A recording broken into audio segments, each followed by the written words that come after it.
participaremos de la presentación y proyección del documental Archivos VIH-Sida, historias y voces de una pandemia, del director y productor audiovisual Alejandro Romero. Esta actividad se realiza en la semana en la cual el Senado Nacional trata la media sanción girada de diputados por una nueva Ley Nacional de Respuesta Integral al VIH, hepatitis virales y otras infecciones de transmisión sexual y tuberculosis. Para dar inicio y darles la bienvenida a todas y a todos, la palabra del senador nacional por Tucumán, doctor Pablo Yedlin, presidente de la Comisión de Salud de la Cámara Alta. Muchas gracias. Buenas tardes a todos, a todes.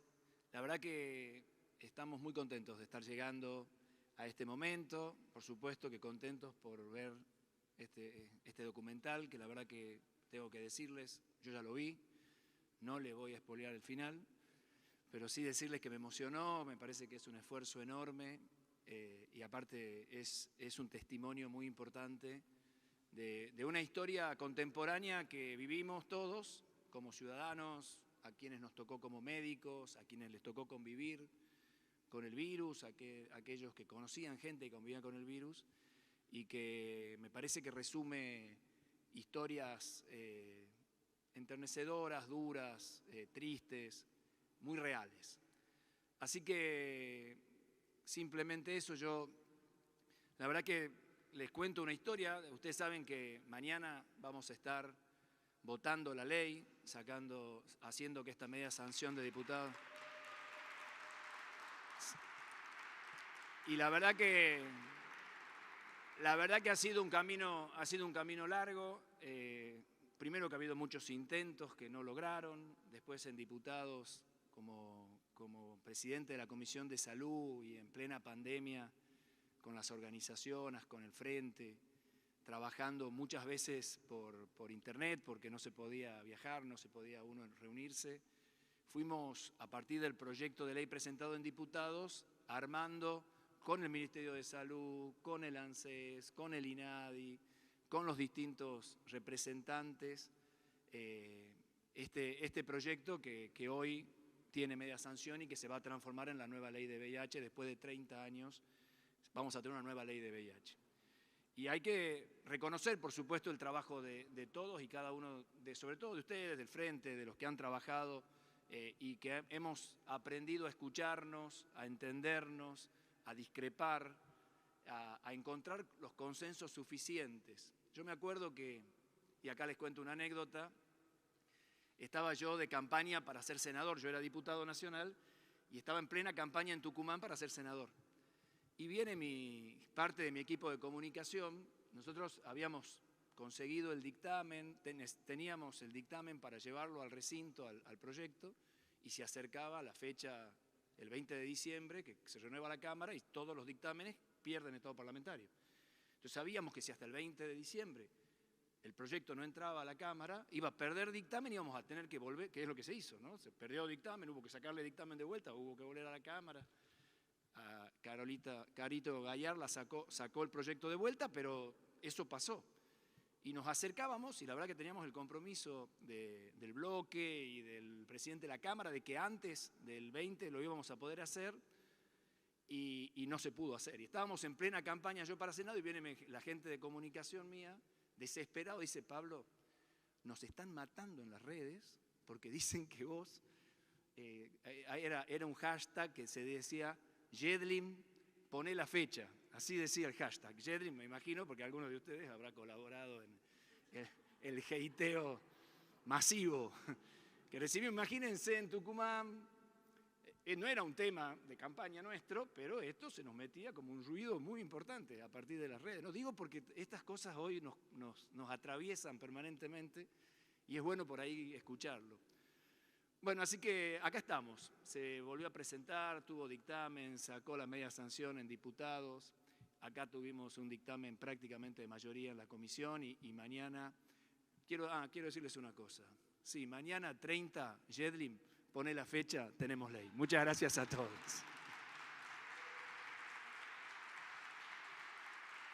Luego de la bienvenida a cargo del senador nacional, doctor Pablo Yedlin, les comentamos que se encuentran presentes en este Salón Azul del Palacio Legislativo para compartir y apoyar esta actividad autoridades y miembros del Congreso Nacional, autoridades y miembros de Nexo, Asociación Civil, Archivo de la Memoria Trans, Red Bonaerense de Personas Viviendo con VIH-Sida, Red de Mar del Plata de Personas Viviendo con VIH-Sida, Casa Manu Hogar de niños y niñas de madres positivas de VIH-Sida, Red Argentina de Jóvenes y Adolescentes Positivos, Conciencia Vida, VIH-DA, Federación Argentina LGBT+, Red Latinoamericana de Personas Viviendo con VIH-Sida, ICW, Comunidad Internacional de Mujeres Viviendo con VIH-Sida de Argentina,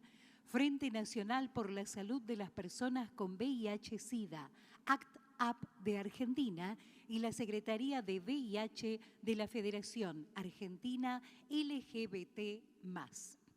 Ahora, para introducir este documental, la palabra de su productor y director, Matías Alejandro Romero.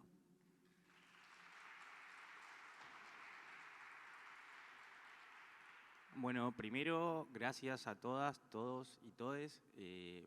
Arrancando, a ver, primero por José María, que le puso también al evento todo el amor. Y al Frente, que fue crear el Frente fue un punto de inflexión en nuestro movimiento y está bien reconocerlo.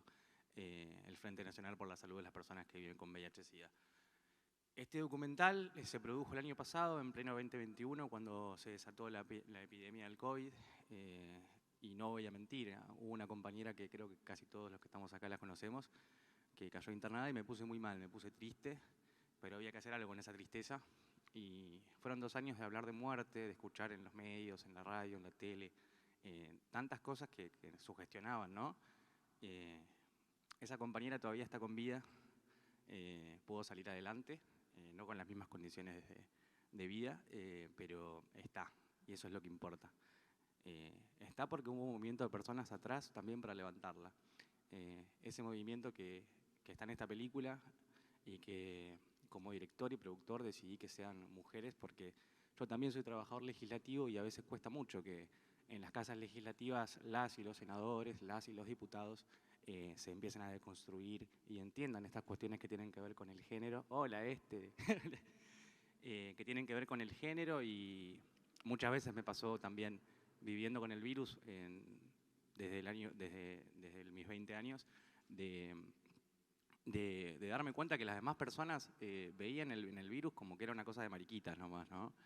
Todavía, después de 40 años. Entonces me interesaba que se den cuenta que todavía hay mujeres que nacen con el virus, que todavía hay mujeres que son... perdón, ahí está, tenía que tener un furcio. Perdón. Las personas gestantes, las personas trans, las mujeres, parecía que era un tema que no era de ellas, parecía que el VIH no existía. Lo mismo pasó cuando se crearon los ministerios de género y se olvidaron de todas nuestras compañeras. Este material también está para eso, para que reconozcan el trabajo de mis compañeras en el tiempo y que sean reconocidas y que también los nuevos activismos sepan que para esa base de derechos que tienen hoy en día hubo atrás una historia.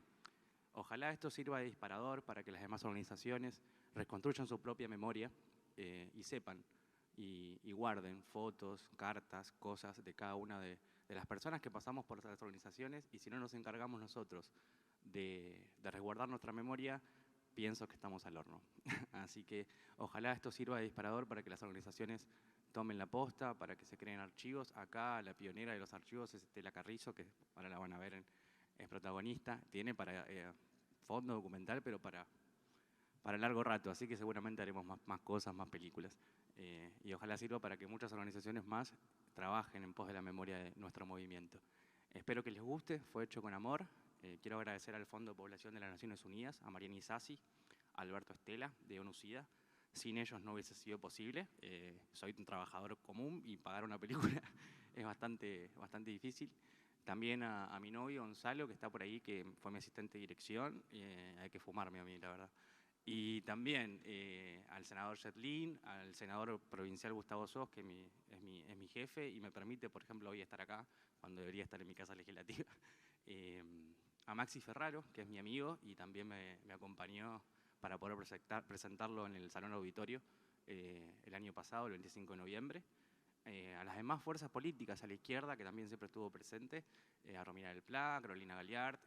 Los consensos tienen que tener un poco de cada bloque. Así que espero que les guste, está hecho con el corazón, gracias a las protagonistas, a mi familia, que brilla por la ausencia, pero no importa, están en el corazón. Acá está, sí, la familia que fuimos tejiendo. Bueno, gracias por tomarse un tiempo y estar acá. Espero que les guste.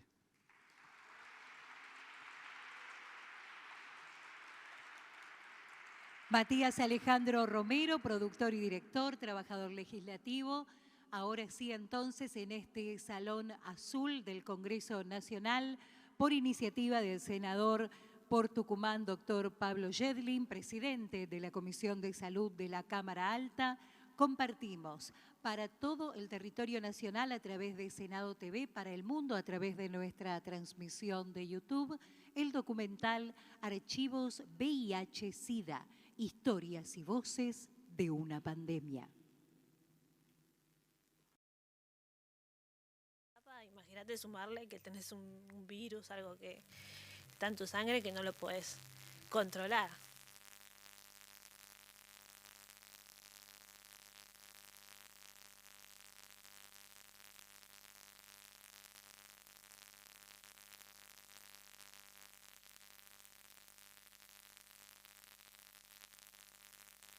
Si tuviera que pensar en alguna compañera que ya no está, se me viene a la cabeza primero...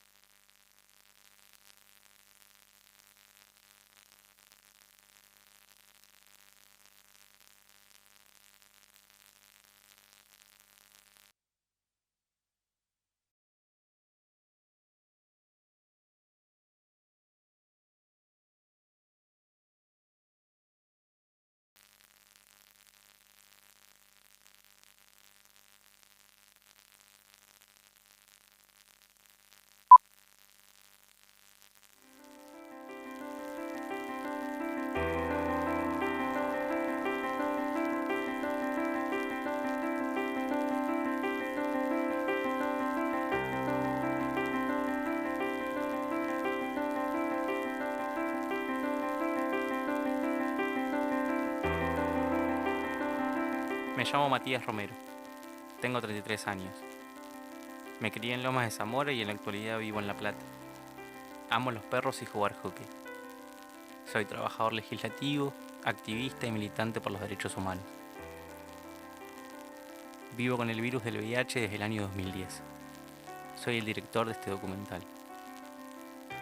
Buscando material para esta película, accedimos a los archivos de la ex Dirección de Inteligencia de la Policía de la Provincia de Buenos Aires. Es que poco se conoce de la persecución a las personas que vivían con VIH-Sida durante y posterior a la dictadura militar. Estos archivos ponen en evidencia el objetivo de individualizar a las personas infectadas, crear un mapa con su circuito de relaciones, que según ellos podían ser futuros focos de transmisión.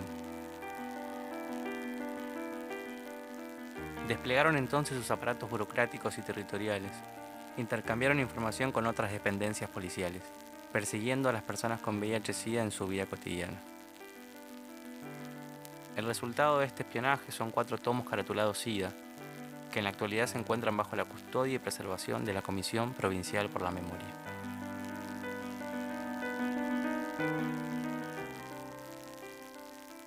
Esos son sus archivos. Esta es nuestra memoria.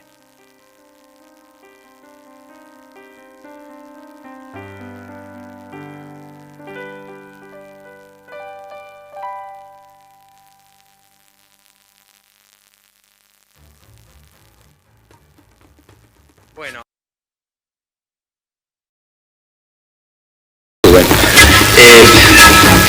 La idea de esta segunda parte del programa era también hacerla con usted que está mirando y de alguna manera ponernos a prueba Es decir, ustedes saben muy bien que no solamente en Argentina, en todo el mundo hay la endemia o la epidemia o el virus del SIDA dando vueltas. Entonces me parece que nos pone a prueba a todos, a los que lo tienen y sobre todo a los que no lo tienen, para ver si formamos una comunidad o estamos discriminando. Esto es lo que yo querría preguntarme esta noche. ¿Somos una sociedad que discrimina, aparta y separa? ¿O somos una sociedad que se siente solidaria? ¿Somos una nación apretada en sus filas, que siente que si otro tiene algo, también yo tengo algo? ¿O es una especie de discriminación de los que no son, que se ignoran, se tapan, hasta se huye de ellos?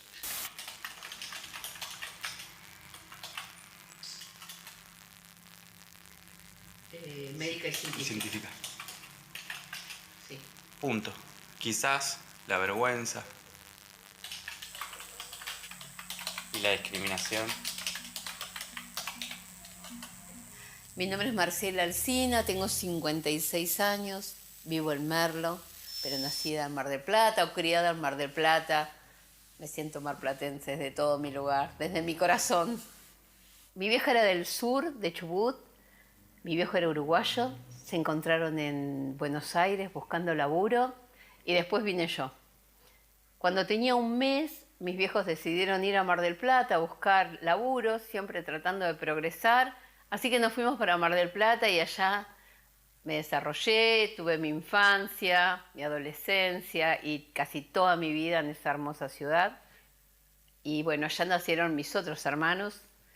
Nació Walter, que era mi hermano menor, Gabriela, Alejandra y Enrique, de los cuales hoy estamos Enrique y yo. Lamentablemente mis hermanos menores, los 3 menores, fallecieron a causa del VIH.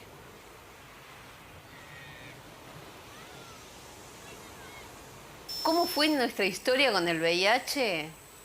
El primero que le entregan un diagnóstico fue a mi hermano Walter, que era el menor.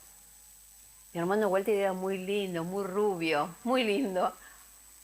Y cuando le entregaron su diagnóstico, lo primero que pensamos en mi casa era cómo aislarlo. Cómo aislarlo de todo lo que había en la casa. Cubiertos, platos, no sabíamos qué hacer, estábamos muy preocupados y sobre todo con mucho miedo. Nosotros tuvimos un problema que atravesó toda mi familia y fue el consumo de sustancias. Nos transmitimos el VIH nosotros mismos, inyectándonos. Aparece el diagnóstico de Walter y al tiempo le diagnostican a mi hermana Gabriela y pasado un tiempito diagnostican a mi hermana Alejandra. Teníamos 3 personas en mi familia con VIH en un momento donde no se podía hablar de VIH.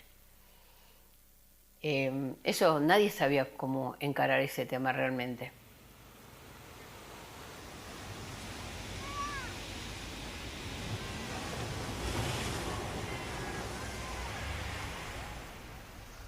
Mi nombre es Estela Carrizo, tengo 50 años, vivo con VIH desde que tengo 15 años, pertenezco a la primera generación que se transmitió el virus del VIH en Argentina. En el año 86 ya teníamos nuestro diagnóstico de VIH. Junto a un grupo de jóvenes usuarios de drogas. En esos años fuimos la juventud que comenzó a disfrutar la democracia en nuestro país y fuimos también el primer grupo de jóvenes impactados de alguna manera por la falta de políticas sobre prevenciones y sobre el cuidado de la salud. Un apagón sentimental.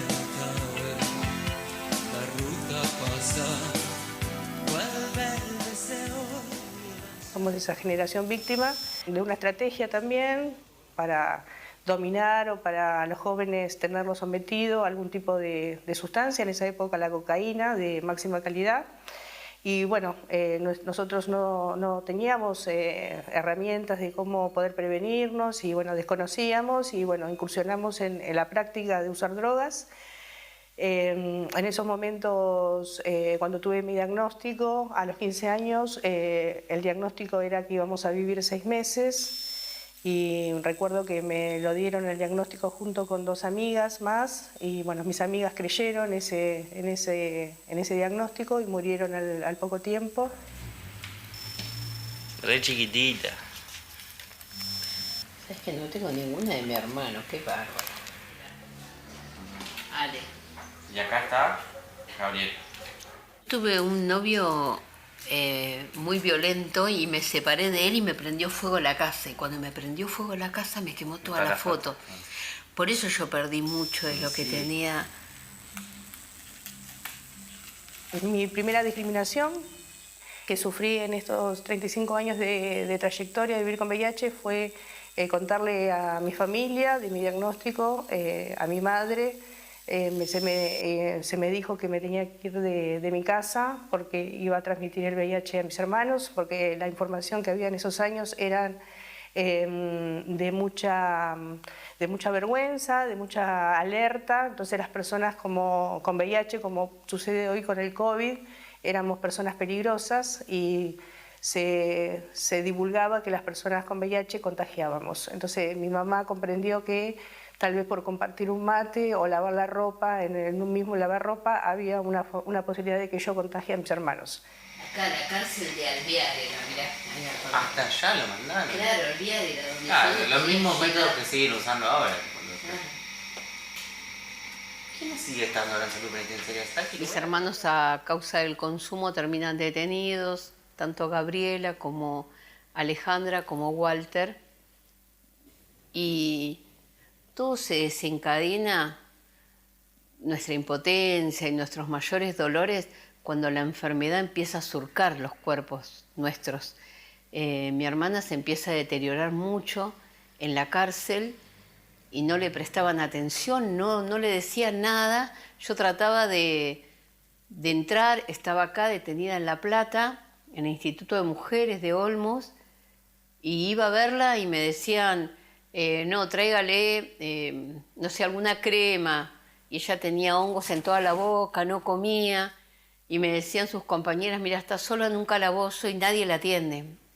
Y toda esa impotencia, sobre todo en que nosotros no teníamos conocimiento, no teníamos recursos, no teníamos abogados y no sabíamos dónde poder elevar nuestra voz, no sabíamos dónde defender el derecho de mi hermana, aunque estuviera privada de la libertad.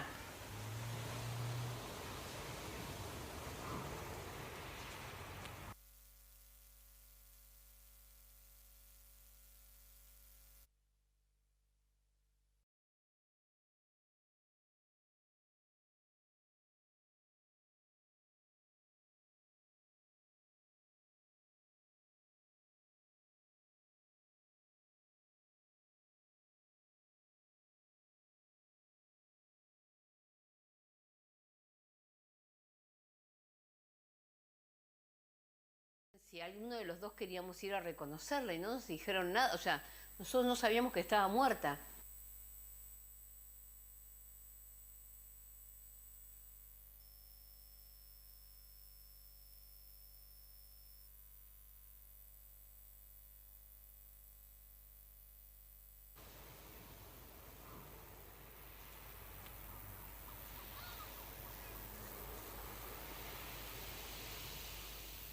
La cosa es que nos piden unos medicamentos y con mi hermano Enrique, que es mi otro hermano mayor, pudimos juntar ese dinero y comprarle, eran unos medicamentos aciclovir, en ese momento para nosotros eran muy costosos. Y cuando llegamos al penal nos permiten entrar y nosotros, bueno, contentos de que íbamos a poder verla, cuando nos llevan a la morgue. Y en la morgue nos entregan una bolsa de nylon con mi hermana. Nos dicen si alguno de los dos queríamos ir a reconocerla y no nos dijeron nada. O sea, nosotros no sabíamos que estaba muerta.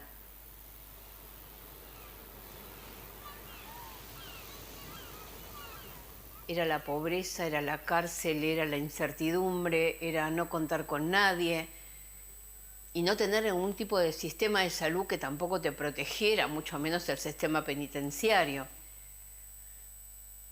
Miren cómo sería la cosa que en ese momento tampoco sabíamos ni cómo trasladarla a Mar del Plata, ni cómo velarla, no teníamos nada, muy perdidos.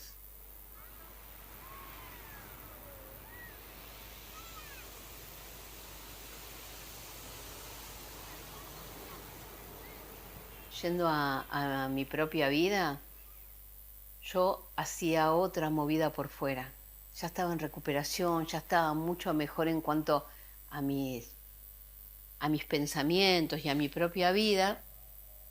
Y con la muerte de Gabriela, yo dije, me acuerdo que me senté con Alejandra, con mi otra hermana, y le dije, no nos podemos quedar calladas. Basta, esto o nos quedamos acá sentadas a morir, como le está pasando a nuestros hermanos, o salimos a decir algo.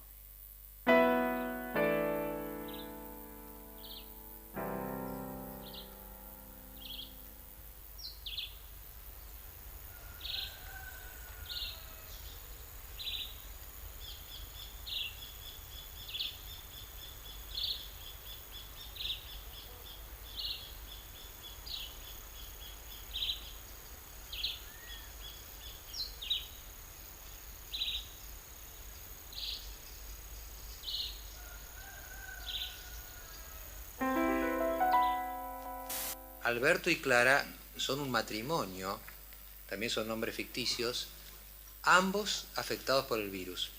Clara, su testimonio. Bueno, mi testimonio es que cuando hace un año yo estaba embarazada, mi esposo fue internado porque tiene úlcera en el estómago y fue transfundido.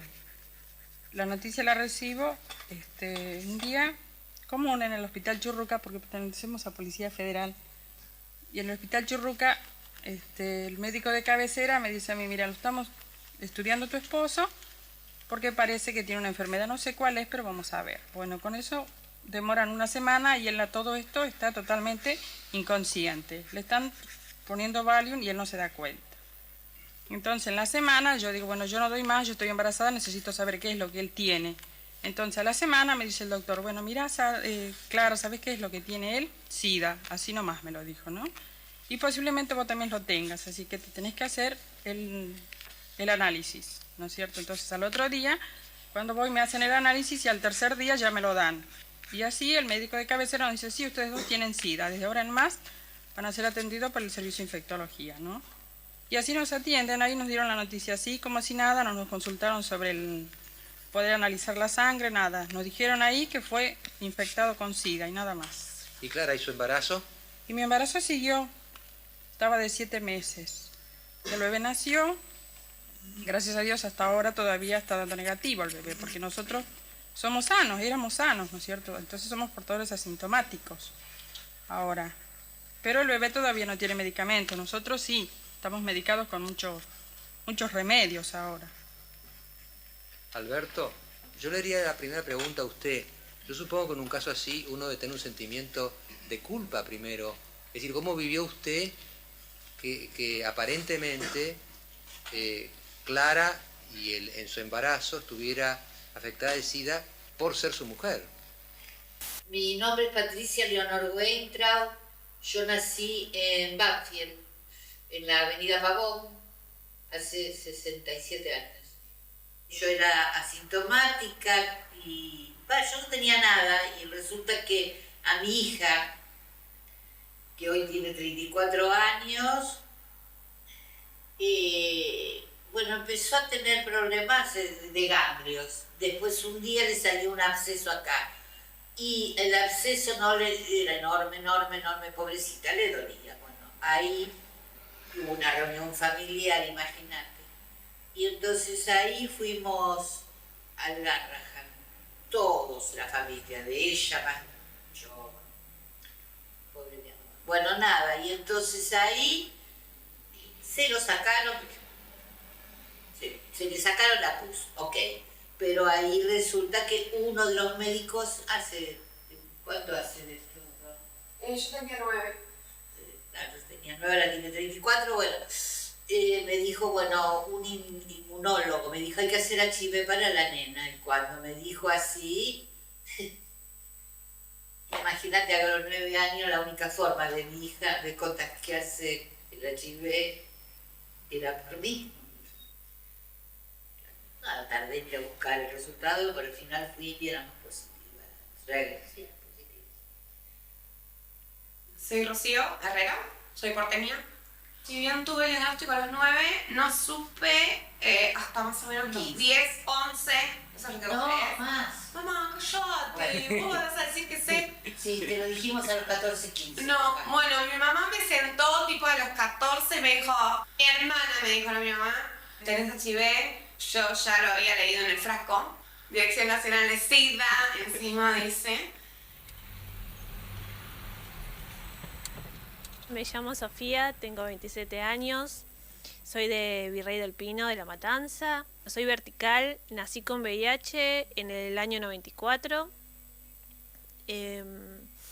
Mi mamá, mi vieja, en ese momento, en el año 92 recién se enteró que tenía VIH y primero tuvo a mi hermano, que en ese momento ella había negado totalmente su diagnóstico. Para ella no tenía VIH, se le habían dado 6 meses de vida. Y bueno, y ella decidió incluso amamantar, que no se puede amamantar, y decidió amamantar. Y bueno, mi hermano nació sin VIH, así que después seguí yo y ahí no sé qué, se cortó la suerte, por así decirlo. Y bueno, mi mamá ella se transmitió porque era usuaria de droga en su juventud. Bueno, compartían jeringa, canutos y bueno. Soy Mariana Diácono, porteña de nacimiento, pero criada en Avellaneda. Soy trabajadora social con orientación en pedagogía. Acabo de terminar el profesorado de Historia y Ciencias Sociales. Y en este momento soy la coordinadora nacional de la Comunidad Argentina Mujeres con VIH y también estoy en la coordinación para América Latina. Tuve el diagnóstico en el 2002, así que hace 19 años que tengo VIH. Lo adquirí en un abril, pero el cumpleaños oficial es en diciembre. Bueno, ya estoy con casi la mitad de la vida con VIH. Nunca tuve mucho problema con la medicación. Me acuerdo que me dieron AZTDI y como yo no tomaba pastillas porque era chiquita, tenía 9 años, la jeringa de la AZT era así. Nada, lo tomé 2 veces y no quise saber más nada. Y aprendí a los 9 años a tomar pastillas porque no podía tomar 2 litros de jarabe de AZT, que era un asco. Las acercadas eran impresionantes. Y bueno, estuve con el esquema de ISTT años. Cuando tuve el diagnóstico, como a muchos les pasa, sentí que me moría, que me iba a morir en 10 días. Me vi en un cajón. Pero después, bueno, es un proceso. Pero sí que me sentí muy mal. Y se lo dije a todo el mundo. No tuve problemas como, bueno, hay personas que no logran hablarlo hasta después de unos años o ni siquiera se lo dice a la familia. La verdad es que yo lo escupía el mismo día del diagnóstico a todas mis amistades, en mi casa, a mi pareja de ese momento que era mi primer novio. Pero mal me sentí. Mi vieja no llegó, falleció en el 2009 por causa de la hepatitis, no por el VIH, porque ella el VIH lo tenía súper asumido ya. Ella empezó en la iglesia, con el activismo. Se hacían antes de Sídase por la Vida, que eran campañas de prevención todos los 1 de diciembre. Habían bandas y bueno, y yo desde chiquita me crié rodeada de panfletos, de preservativos, de como ya sabiendo que era el VIH, ¿no?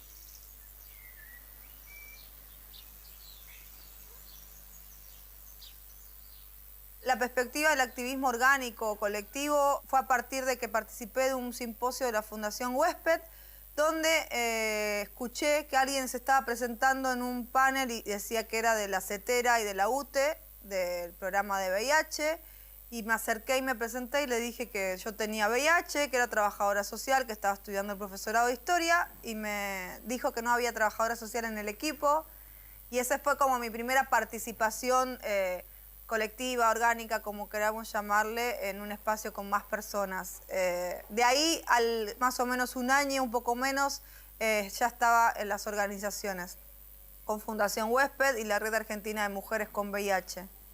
Yo creo que tenía no me acuerdo si 7 o 10 años, o como más o menos ahí en ese rango. Y ahí yo le pregunté, che, mami, yo también tengo VIH, y ella se quedó ahí como helada porque dijo, en algún momento me iba a preguntar, me iba a hacer esta pregunta, ¿no? Y ella me dijo, sí, también. Y yo digo, como vos. Sí, como yo, decía, y como el tal persona, y como el tío este, porque bueno, mis viejos cuando eran más jóvenes estaban dentro de la iglesia, había un grupo de autoayuda y la mayoría tenía VIH en ese grupo de autoayuda, ¿no? Además de ser chica, quizás no entender mucho qué significaba, pero saber que contaba con mi mamá, que mi mamá también tomaba pastillas, que íbamos los dos al médico, era como, está bien, si la veo a mi mamá bien, esto no es nada malo. El primer encuentro que hicimos de taller regional de personas con VIH lo hicimos juntamos Tandil, Ayacucho, La Barría, y bueno, y el loco, los conocemos con el loquito hace mucho tiempo, ¿no? Con Carlitos. Nosotros antes la red bonaerense era, a ver, todas las organizaciones participamos en la red bonaerense, ¿viste? La red bonaerense nació en un encuentro nacional, en el que te cuento del 99-2000.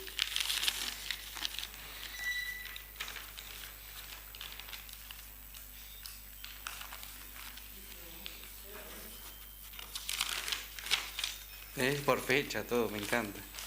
Y no, fuimos, acá está, sí. Wally, acá está. ¿Y vos todo esto lo guardaste pensando en la memoria, en reconstruir la memoria? No, imagínate que salíamos a los medios, nosotros. Las personas nos tenían que éramos drogadictos.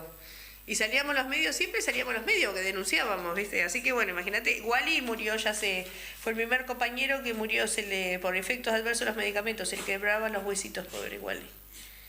Él dice, portador de VIH amparado por la justicia, reconocen sus derechos a viajar gratis de colectivo. El loco no se quiso bajar, y le hicieron pasar un papelón y dijo el colectivero dijo que lo llevaba a la comisaría.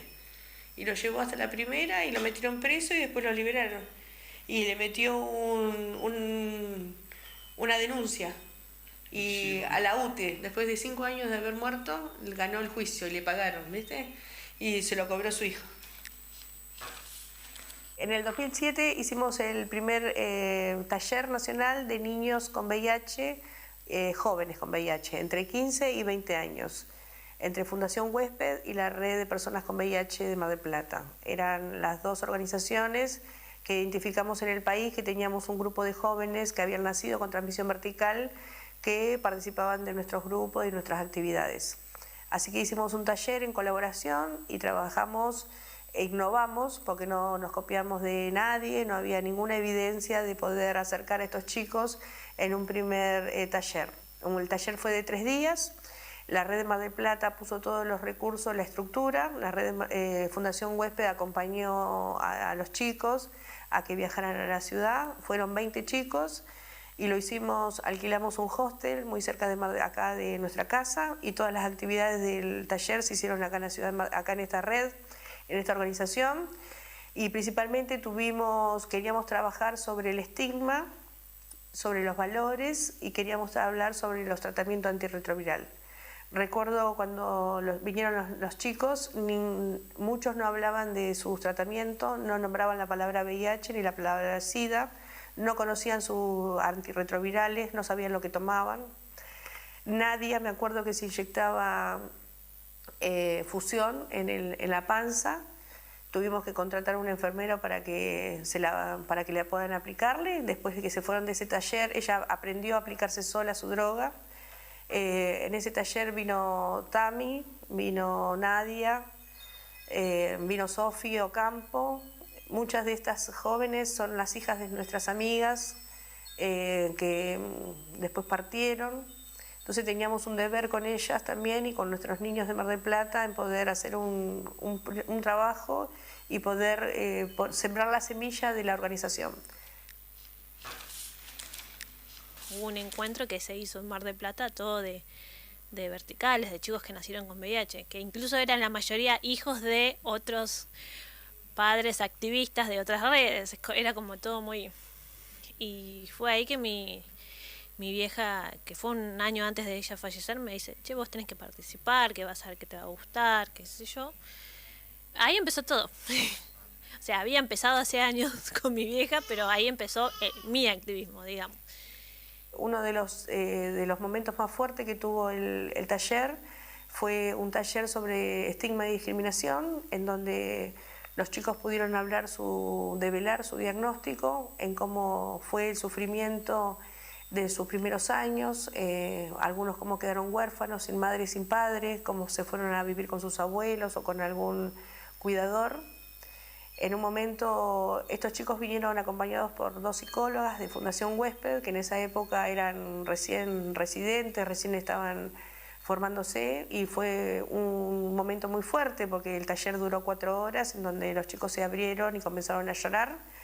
Nosotros fuimos estratégicos y teníamos a todo el equipo de la red, personas con VIH grandes, en donde tuvimos cuerpo a cuerpo, uno sentado al lado del otro, para contener en un abrazo a ese chico que tenía mucho que llorar. Así que bueno, fue un espacio liberador de mucho llanto, en donde empezó uno a hablar y así empezaron todos.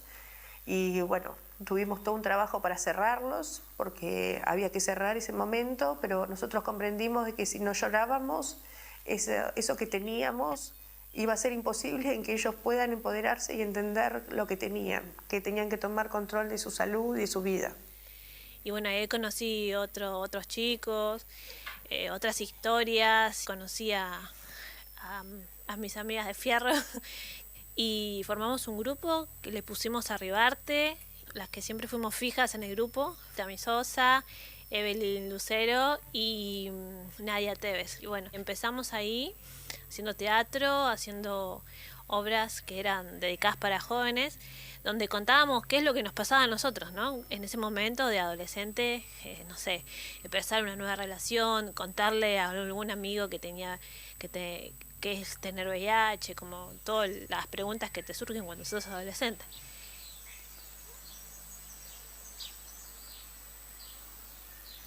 ¿Cómo salió esta idea de conformar la Red Argentina de Jóvenes y Adolescentes Positivos? No es que yo estaba viendo o pensando en armar un espacio así. En realidad estuve participando en un encuentro de la Red Bonaerense de Personas con VIH y yo estaba ahí siendo parte de la CETERA UTE y me vinieron a hablar varias personas preguntándome si tenía VIH, si era joven y era trabajadora social, entonces ¿por qué no armaba la red de jóvenes, que era súper necesario? ¿No? En distintos momentos del encuentro me vinieron a hablar.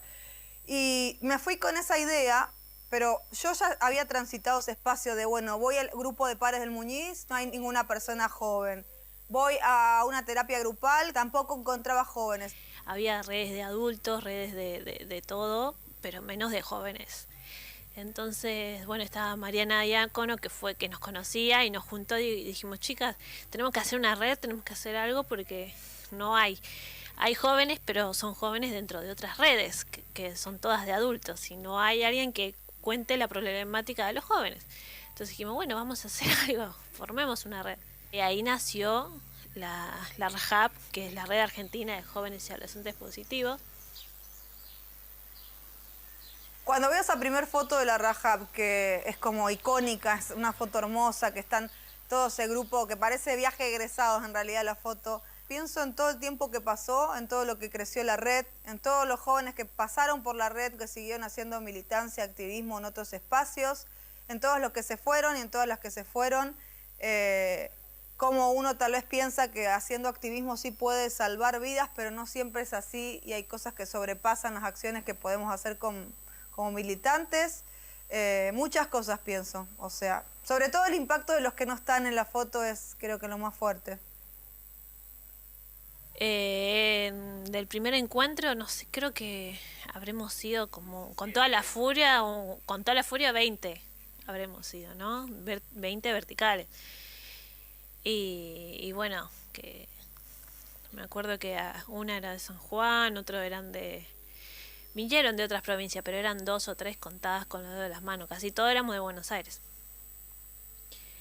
Y de ahí, primero que perdimos contacto con la mayoría y con los que seguíamos sin contacto, la mayoría hoy lamentablemente no están, fallecieron porque es lo que pasa con los verticales. La problemática de hoy es que se criaron o nos criamos con abuelos o con un solo padre o una sola madre Y bueno, y cuando no tenés contención, un niño, un adolescente que pasó de internaciones, que pasó de tomar muchísimas pastillas, llega un momento que te pudrís y decís, largo todo, más todo los problemas de un adolescente que adolece, que duele, ¿no?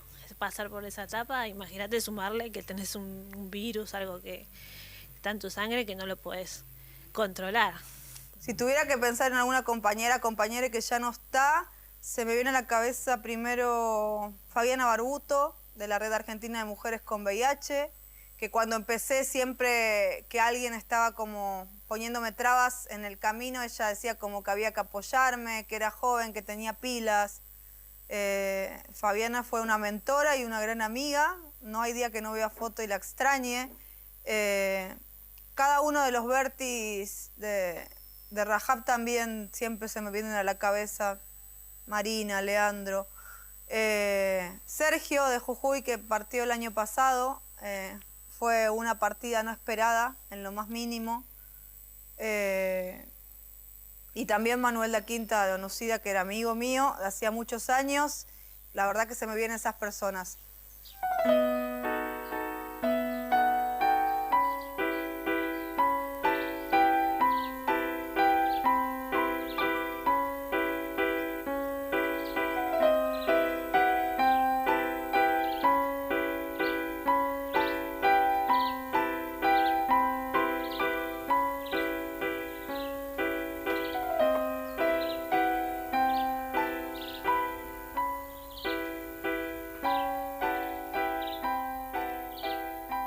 Mi nombre es Magalí Muñiz, tengo 57 años, nací en Tigre, soy trans de los 12 años, hice mi transición entre los 12 y los 13 años, blanqueé, conté la verdad y le dije si me quería llevar a un médico, que haga lo que quiera, pero yo iba a ser siempre así. Tuve la suerte que tuve un médico también muy avanzado para esa época que le hizo una pregunta muy fuerte a mi papá, que le dijo si quería un hijo feliz o un hijo infeliz. Entonces mi papá dijo, no, ¿cómo voy a querer un hijo infeliz? Quiero un hijo feliz. Bueno, entonces déjelo ser como quiere ser porque jamás va a cambiar en su vida.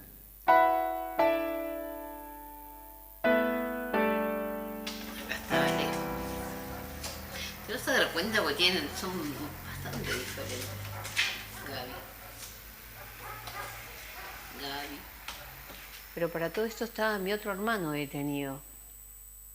Y mi hermano empieza a exigir, con el tiempo y a raíz de lo que había pasado, que empezaran a tener las personas con VIH mayor atención en el sistema penitenciario. Como veíamos en los hospitales que la gente moría y que íbamos semana tras semana y preguntabas por tal o cual y había muerto, imagínense lo que pasaba dentro de una cárcel, donde no comían, donde el sistema era terrible, donde no había atención de la salud. Entonces mi hermano se junta con otras personas que vivían con VIH, que en ese momento vos te enterabas que tenías un diagnóstico positivo porque te daban un huevo duro. Digamos, esa alimentación extra que tenía que ver con un huevo duro era que vos tenías un diagnóstico positivo. Nos formamos como red en el año 96. En esos tiempos, muchos de nosotros esperábamos la ZT, algunos lo rechazábamos porque veíamos que tomar esas drogas lo que hacía que la muerte era mucho más rápida. Muchos amigos que tomaban la ZT comenzaban a tener anemias o problemas de plaquetas. Ya estábamos muy relacionados con lo que es el lenguaje médico, ya sabíamos cómo actuaban el virus, cómo se replicaba, cómo eran nuestras defensas. Y buscábamos tener recursos principalmente para viajar a Buenos Aires y poder hacernos los estudios que acá en la ciudad de Mar del Plata no podíamos hacer. Así que se vendían las casas, se vendían las propiedades. Bueno, en la rebeldía de la adolescencia, un día me escapé de mi casa y cuando las conocí a las travestis, bueno, ahí sí, me quedé asombrada primeramente porque creía que era sola en el mundo.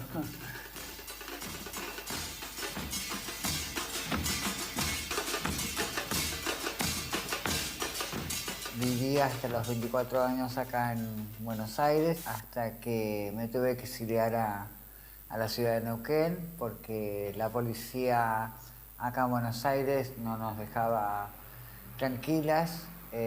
Vivíamos criminalizadas y encarceladas por vestirnos con ropa no adecuada a nuestro sexo y por ejercer el trabajo sexual. Nosotras no teníamos derecho a estudiar, ni derecho a trabajar, ni derecho a nada, así que... Y lo naturalizábamos nosotros eso porque creíamos que sí, que era lo que tenía que ser, ¿no? ¿Y esto era de qué año es esto?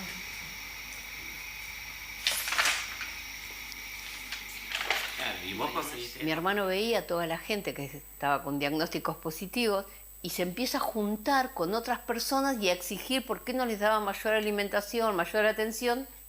Y el penal de Batán, en Mar del Plata, reacciona, sobre todo el jefe del penal, reacciona y dice que no va a permitir, bueno, por supuesto, ningún, entre comillas, sindicato dentro de un penal. Esto se hace cada vez más crudo, entonces mi hermano pudo sacar unas fotos que llegaban los camiones de carne y se lo trasladaban la carne a camionetas privadas y la carne esa no entraba nunca al penal. Esas fotos, esas pruebas, las lleva a tribunales, él pide una audiencia con el juez. ¿Qué pasa? Se hace una revisión del propio penal de lo que estaba pasando. Pero por las noches el castigo empieza a ser muy severo. Por favor. Medio me tenía el miedo, lo habíamos denunciado por todos lados, ¿viste?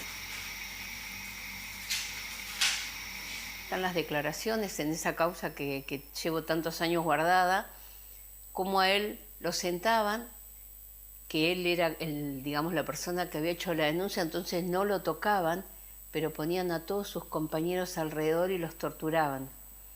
Entonces le decían, no te callás o todos tus amigos van a terminar muertos. Lo más preocupante era cuando nos llevaban presas por muchos días acá en Buenos Aires, en el conurbano, en la provincia, te llevaban presa 30 días, 60, 90, 120 días al resto. Entonces empezamos a rebelarnos y a romper las comisarías, a romper los patrulleros. Y yo como era muy rebelde y muy visible, me empezaron a hacer causas y me mandaron a la cárcel. Estuve 2 años en la cárcel. Cuando salí de la cárcel me fui a vivir a Neuquén. Ahora me doy cuenta que sí que fue un exilio interno.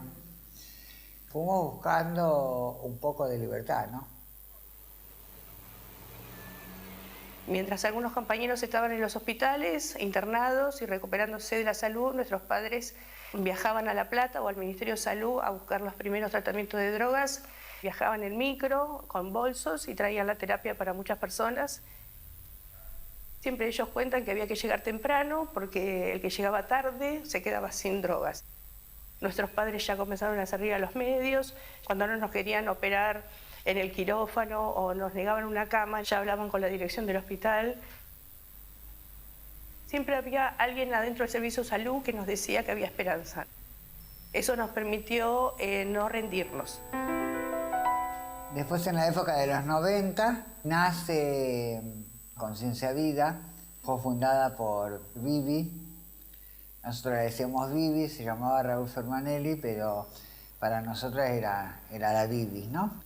Ella comenzó a organizarse con otras compañeras y lo que hacían era acompañar a las compañeras o compañeros que se encontraban en situación de VIH, ya en situación terminal, y a las que no tenían familia tratar de poder hacer el trámite para poder llevarla aunque sea a su casa para que termine sus días en su casa. Acompañamientos más espirituales, ¿no? Y lo que queríamos era tener un espacio, ¿no? Un espacio, un lugar a donde podíamos llegar a poder tener a la compañera si no no tenía una casa, porque pues, imagínate que si es una compañera que no tiene familia, que no tiene nada, cae enferma, se va al hospital, está un tiempo en el hospital, no paga el alquiler, le venden las cosas, y ya queda sin departamento, queda sin nada, queda en la calle. Y enferma, ¿a dónde va a ir? Reclaman garantías para presos con SIDA en la unidad de Batán. Esto fue en el año 2004. Denuncian por malos tratos y hacinamiento, no entrega de medicamentos y otras cuestiones familiares a internados con VIH-Sida en el penal de Batán, y organismos de derechos humanos realizaron presentación ante la Corte Interamericana. Nosotros presentamos un amparo, una medida de queja en la Corte Interamericana. Teníamos preso en Batán a Walter Alsina, al hermano de Marcela Alsina. Marcela Alsina estaba acá en la red de Mar del Plata haciendo una planificación de la red junto conmigo, y cuando terminamos 3 días de hacer la planificación nos llaman que a Walter lo habían apuñalado adentro de Batán.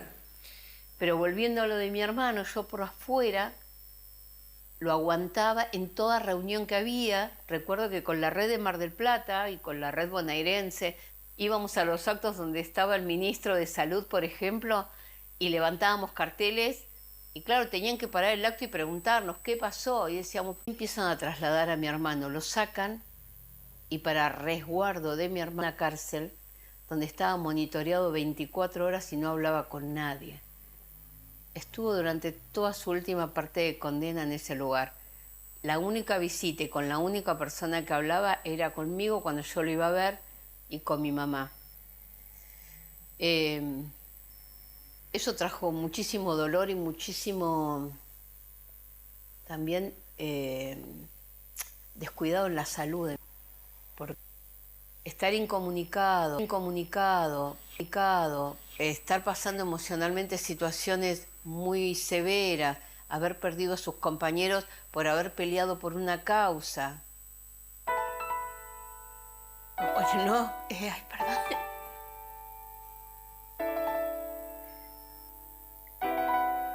Bueno, creo que en ese momento, no sé, cada uno la peleamos desde donde pudimos.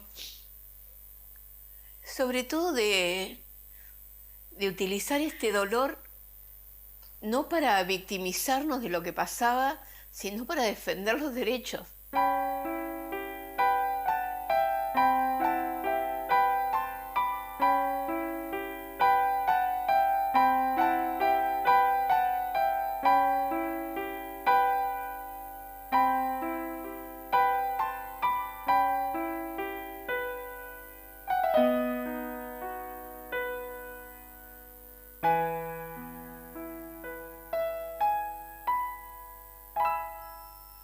Planificar nuestra salud sexual y reproductiva lo hicimos en la clandestinidad, porque siempre tuvimos la negativa del personal de salud en que no podíamos ser padres ni madres, así que también nos educamos, nos empoderamos y planificamos nuestras familias en soledad, y cuando íbamos a decirle a nuestros médicos que estábamos embarazadas o que ya nuestro bebé venía en camino, obviamente que recibíamos la violencia institucional del personal de salud por nuestra decisión. Se nos intimaba y se nos transfería mucho miedo de que nuestros hijos iban a estar mal. Yo llego al Hospital Intersonal de Mar del Plata y recibo mi diagnóstico positivo, pero aparte estaba embarazada. Entonces vino una médica a atenderme, me habían dado hacía muy poquito mi confirmación, porque yo ya tenía, como les había contado, ese diagnóstico de tiempo. Y viene esta médica y me insulta, me dice de todo, por qué había quedado embarazada, por qué había tenido, que vivía con VIH, qué pensaba, que los hijos, que yo no había pensado en transmitirle a mis hijos o al hijo que tuviera o a la hija el VIH, bueno, una situación que yo recuerdo que lloraba y lloraba y lloraba y no sabía de la impotencia. Incluso ella me decía, no es momento de llorar. Entonces como que me secaban las lágrimas porque tampoco podía llorar. Fue terrible.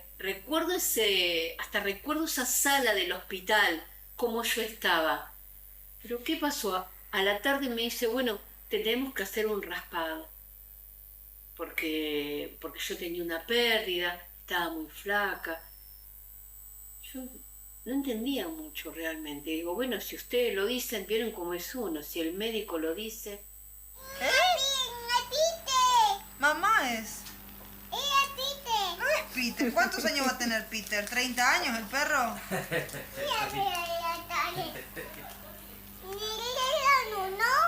Sí. Bueno, cuando decidí ser mamá, no imaginé que me iba a afectar ciertas situaciones de discriminación, pensando que, bueno, ok, estoy empoderada, tengo la información, tengo herramientas. No, sin embargo, pasó y me afectó. Cambié de obstetra en el mes casi 8, 7 y medio. Tengo obra social, IOMA, y me decidí ir al público, al Hospital Argerich, porque estaba completamente segura que la atención iba a ser mejor, menos burocrática y más inmediata.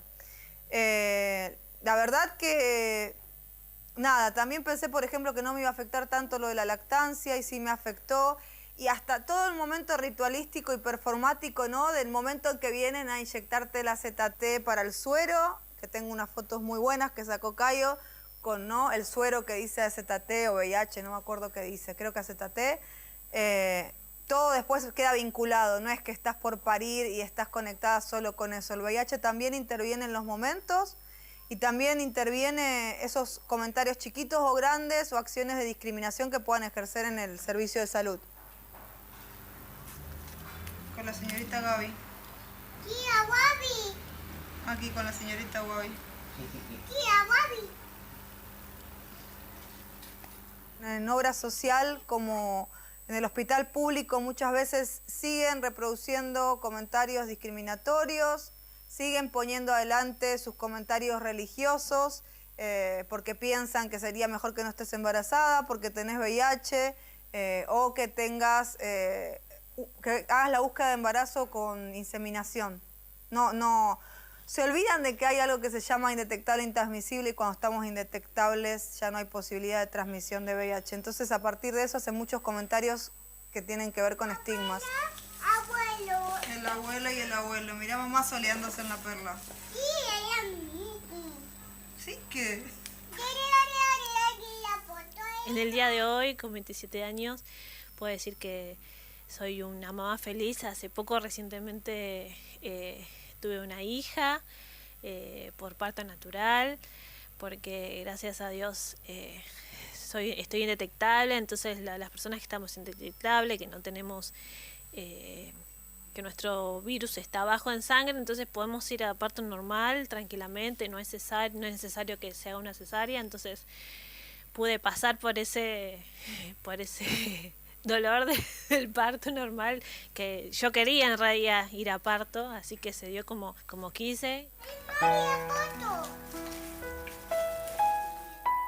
A pesar de que algunos de nosotros hemos perdido a nuestros hijos a causa del SIDA, nuestra primera generación de hijos que murieron por la pandemia, no fue una barrera, un impedimento, pudimos trabajar ese dolor también y comprender los que ellos también de alguna manera formaron al personal de salud y trajeron evidencia sobre cómo era este comportamiento. Bueno, pudimos reproyectarnos y reorganizar nuestro proyecto de vida y siempre pensando que no era nuestro diagnóstico 6 meses de vida, sino que podíamos vivir mucho más y podíamos trascender ese diagnóstico que se nos había dado en ese tiempo.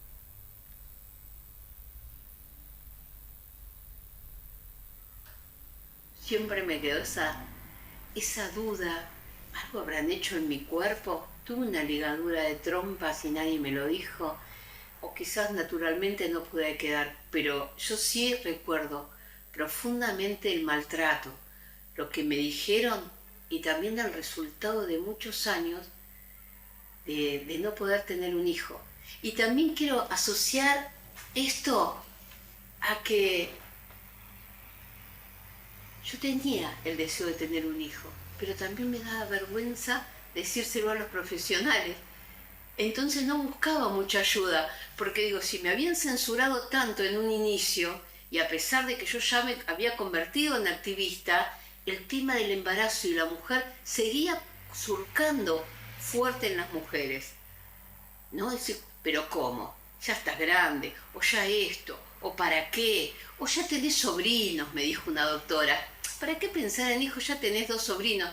Entonces yo pensando, digo, claro, está mal lo que yo pueda sentir, querer, desear. Entonces lo anulo, no pregunto, y por eso yo nunca más profundicé mi situación con los embarazos, y fue como mi historia sin resolver, que quedó ahí, ¿no?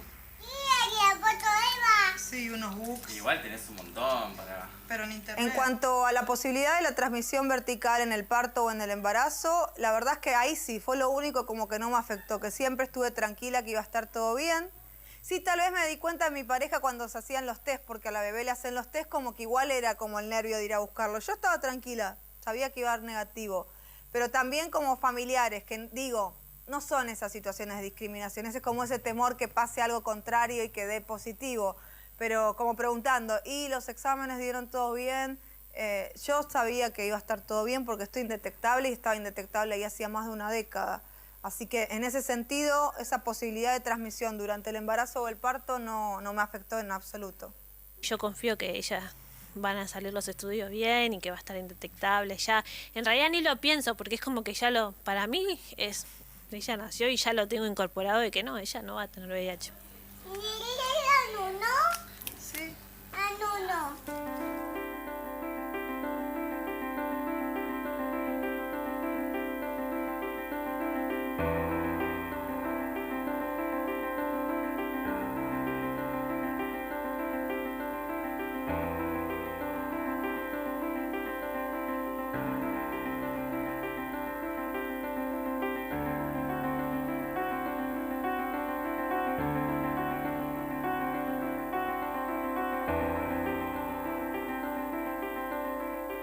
Mi nombre es Silvia Casas y soy la directora y fundadora de Casa Manu. Allá por el año 90 recibimos un niño, Emanuel, junto con mi familia, mi esposo y mis 3 hijos casi adolescentes. Emanuel cambió nuestra vida y dio vuelta absolutamente nuestra escala de valores. Él había nacido con VIH.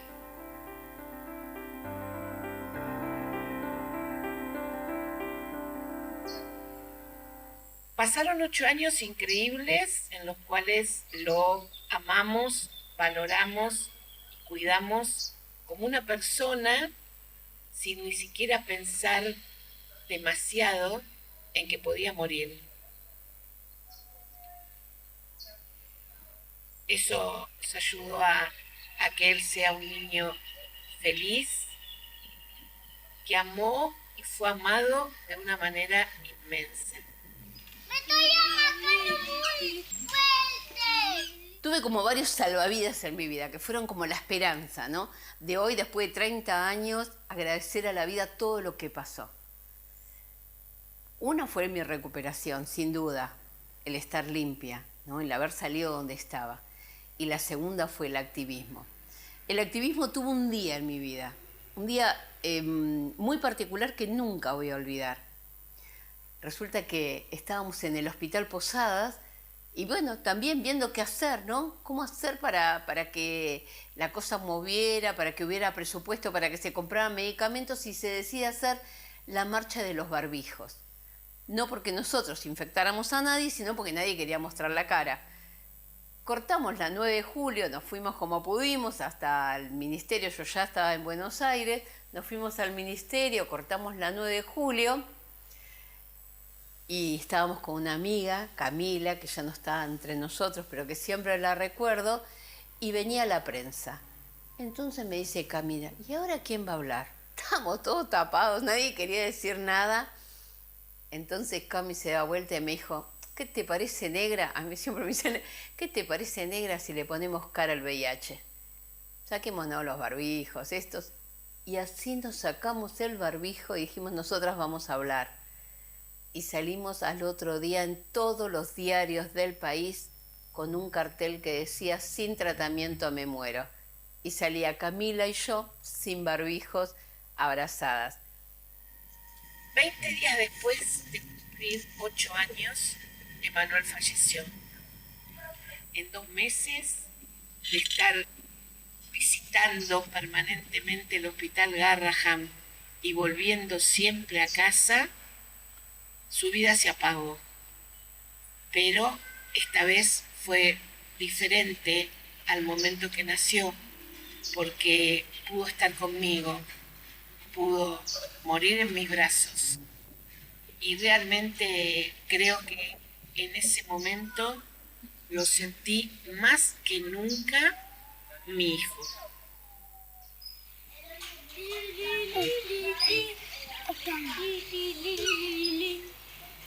Comenzamos a tener a nuestros hijos con 4 o 5 años y viéndolos que estaban libres de VIH, porque habíamos hecho los primeros protocolos de VIH en mujeres, y que eso también fue muy importante, porque vimos mucho lo que es la muerte en niños con VIH y la agresión y la violencia obstétrica que se vivió en esa época fue muy fuerte en diferentes lugares del país. Entonces también, como una mujer directamente afectada por esa violencia, trabajé en mejorar los servicios de atención para las mujeres con VIH en el territorio, articulando con el Estado Nacional y con la provincia, y bueno, haciendo el trabajo en las salas de atención para que las mujeres tuvieran su chequeo de VIH en la primera semana de gestación y después repetir otro chequeo.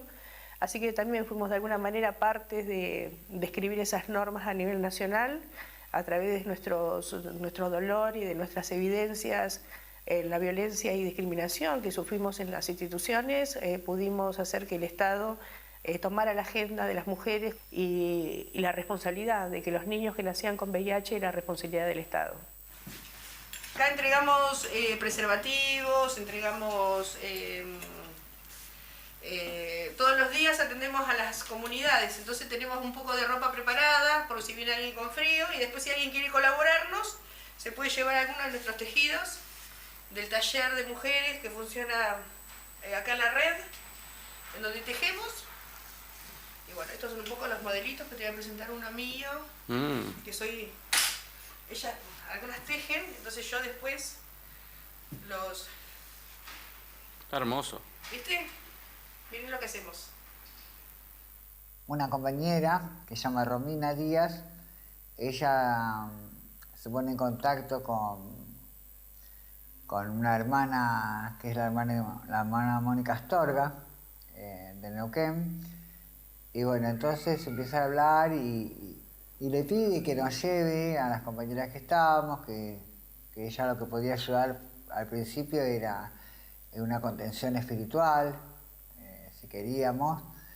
Y bueno, ahí nos empezamos a sumar y bueno, después empezó a conseguir cosas para que las compañeras fueran a estudiar.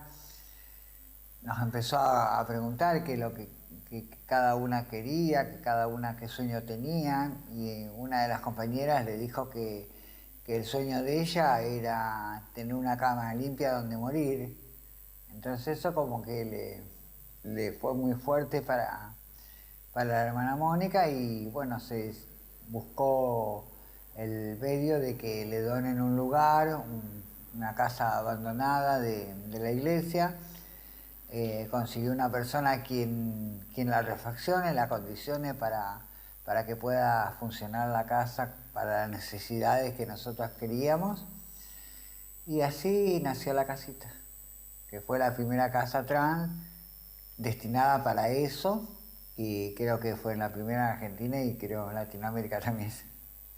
Ya en los años 2000 era muy violento, no podíamos entender cómo teníamos terapia y que todavía tan jóvenes morían, así que nos pusimos a trabajar con las comunidades más postergadas, con las mujeres trans también, en crear ámbitos de atención mucho más amigables para ellas, con dispositivos que trabajaran fuera de los horarios comunes para que ellas pudieran acercarse al servicio de salud. Fuimos a sus lugares de trabajo, las fuimos a buscar, les dimos apoyo, las empoderamos también para que ellas pudieran crear sus propias redes y pudieran tener sus propios derechos. Así que en esa época, las primeras programas que tuvimos de parte del Estado para esa comunidad, principalmente para la comunidad trans, era acompañarlas a que puedan tener una cuenta bancaria, a salir de día, tomar un desayuno por la mañana porque ellas vivían de noche, así que también la comunidad de personas con VIH hicimos toda esa tarea de acompañar a la luz, ¿no? Yo siempre digo que acompañamos al día, que la compañera pudiera vivir en otros lugares y que también se sintiera con derecho a recibir un trato digno, ¿no? Como se debía.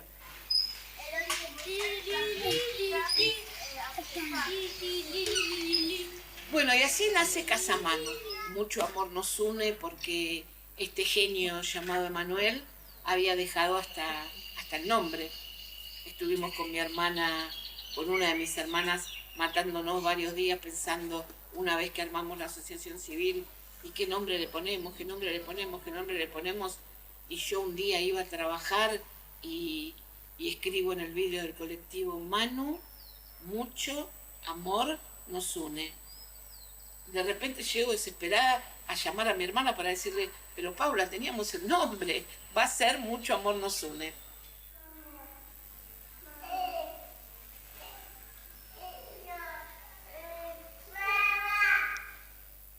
A poco tiempo de abrir, que habíamos abierto con 5 chicos, teníamos 13 en 2 dormitorios y con altas complejidades. Llegaban altas complejidades. El Garrahan se pasaba llamando telefónicamente a los servicios sociales para que deriven a Casamano. Deriven a Casamano. Ellos saben, ellos hacen los tratamientos, ellos mejoran a los chicos. Deriven a Casamano. Pasaron 157 niños. En todos hemos podido cambiar su realidad, en todo sentido, ¿no? En los que tuvieron que volver con sus familias de orígenes porque la justicia así lo determinó, aunque lamentablemente son los menos, en los que cumplieron la mayoría de edad y nosotros nos ocupamos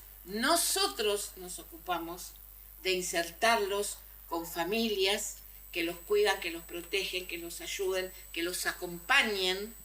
Ninguno de nuestros niños que cumplió la mayoría de edad se fue inmediatamente. A todos alojamos hasta los 20, 21 y 22, hasta que apareció ese ángel de la guarda para ellos, familias que se hacen cargo de ellos, que los han hecho estudiar a los que podían estudiar o que trabajan, vivir acompañados, vivir contenidos, vivir con personas que también contienen los tratamientos, que es tan importante en el adolescente, no abandonarlos en ese periodo. Después que se hizo la casita, bueno, vinieron los cócteles nuevos, los nuevos medicamentos, fueron transformándose en una salvación para todas las compañeras y compañeros, ¿no?, que padecían esta enfermedad. Al principio de la casita se pensó más en una casa como un lecho de muerte, ¿no? Y después revertimos esa situación y dijimos, no, si tenemos que pensar que seguimos vivas y si nos estamos cuidando, estamos haciendo prevención, armando proyectos. Se hizo un taller de costura, que actualmente está Tatiana Villagra. Después se hizo la peluquería, se hizo la cocina, que en un principio estuve yo haciendo un emprendimiento. Varios cursos para que las chicas se vayan formando y puedan dejar el trabajo. La que quiere dejar el trabajo sexual lo puede ir formándose para poder llegar a lograrlo, ¿no? Falta mucho, falta apoyo, faltan decisiones políticas, faltan decisiones administrativas, mayor accesibilidad en el tema documentación. Es increíble, no puede ser, no se justifica que hoy en día lleguen niños a las instituciones sin DNI, sin identidad. Que todos los chicos lleguen a todos los hogares con el DNI, no a Casamano. A todas las instituciones lleguen con el DNI. Coberturas médicas, entrar a la escuela nos haga el favor, porque acá todo es una cadena de favores. Los derechos no son cadena de favores. Los derechos son adquiridos y los tienen todos. Y todas, y los peques, mucho más. Estamos atravesando una pandemia tremenda, pero hay otra pandemia que no terminó. Y tenemos una gran deuda con la otra. En Argentina vivimos más de 44.000 mujeres con VIH en todo el país. Mujeres con VIH que en este momento, hoy 2021, están teniendo miedo de decirle a alguien que tienen VIH, están teniendo miedo de ejercer sus derechos sexuales, de ir y tener un día o una noche de sexo con alguna persona porque piensan que hay alguna posibilidad de transmisión directa. Hay mujeres con VIH que en esto no parir, casarse porque en los servicios de salud que se están atendiendo les están diciendo que es un riesgo, que ese bebé puede adquirir el virus. Hay mujeres con VIH que están decidiendo no tomar más la medicación, que se están muriendo en este momento, 2021, en Argentina, que no van a buscar un trabajo porque tienen miedo de que le hagan el test y no les avisen. Hay mujeres con VIH que deciden no tener más pareja y recluirse de su vida sexual y de sus placeres sexuales. Hay mujeres con VIH que nunca logran decirle el diagnóstico a nadie. Hay como varios mensajes que me gustaría dar. Primero, que la ESI, ¿no?, se meta en las venas de todos los espacios donde se pueda hacer, porque creo que es una herramienta, la educación sexual integral, es una herramienta que tenemos para hablar desde muy jóvenes a un tema que nos dificulta mucho hablar si somos mucho más grandes, que es lo que a nosotros nos pasó. Entonces, abordar la sexualidad, abordar el cuidado desde muy jóvenes nos va a dar las herramientas para cuidarnos, para hablar sin miedo, sin tabúes, sobre todo la sexualidad. A los jóvenes y a las jóvenes les diría que se cuiden, y aunque suene como un cliché, ay, cuídate, usa preservativo, suena un cliché casi antiguo, pero hoy es la única manera, como dicen con el COVID, la única vacuna es vacunarse, y acá diría, lo más fuerte que tenemos para cuidarnos sigue siendo el cuidado del uso del preservativo, sigue siendo que nosotros podamos cuidarnos, que hablemos de una sexualidad libre, no importa con quién, cuántas veces, como quieras, pero el cuidado tiene que estar. Y siento que se ha bajado la guardia con este tema. Este mes yo me atiendo a un sistema de salud muy chiquitito y me dice mi doctora, estoy asustada porque esta semana di 8 diagnósticos positivos. Entonces, algo pasa. Algo pasa. Y esto tiene que ver con políticas de Estado, con políticas en educación y también con bajar la guardia sobre estos temas. Es un deber seguir hablando, es un deber levantar la voz del cuidado.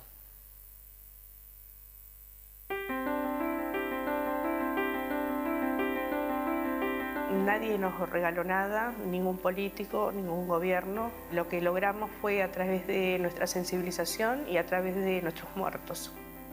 Ni me quedé en la autocompasión, ni me quedé en el grito, sino en el trabajo, en el accionar, en ver qué pasaba, en cómo cambiar, cómo apoyar el cambio de políticas de Estado. Lo que hay en Argentina ha sido porque una voz potente de la sociedad civil que estuvo vigilando en que los derechos básicos sean garantizados. Muchas compañeras y compañeros se han muerto por abandono del Estado. Muchas compañeras no van a los centros de salud por la discriminación que existe o por las secuelas de discriminación que han tenido en el pasado. Estamos tapando los agujeros del Estado constantemente y aún no vemos un reconocimiento y una reparación.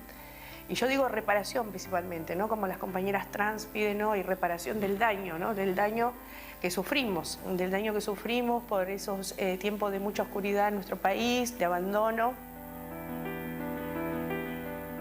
Nunca a bajar los brazos ni a dejarse sacar derechos que ya bastante nos han sacado. Nosotros no somos responsables de tener este diagnóstico, nosotros hemos sido víctimas de un estado ausente y de unos cambios culturales que se dieron en el mundo, y sabemos que somos parte protagonistas principales de estos cambios culturales, de esta pandemia mundial, pero también sabemos que el Estado pudo haber hecho mucho más para cuidarnos y para mantenernos con vida y fortalecidos.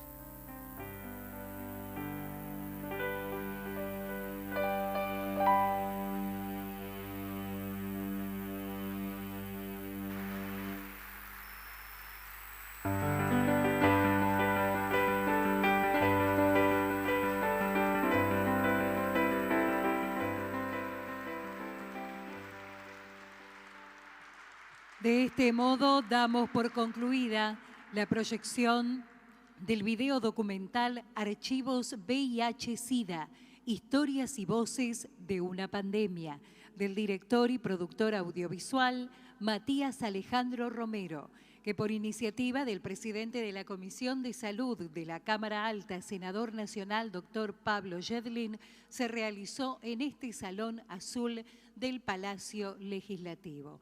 Muchas gracias a todas y a todos por acompañarnos. Muy buenas tardes.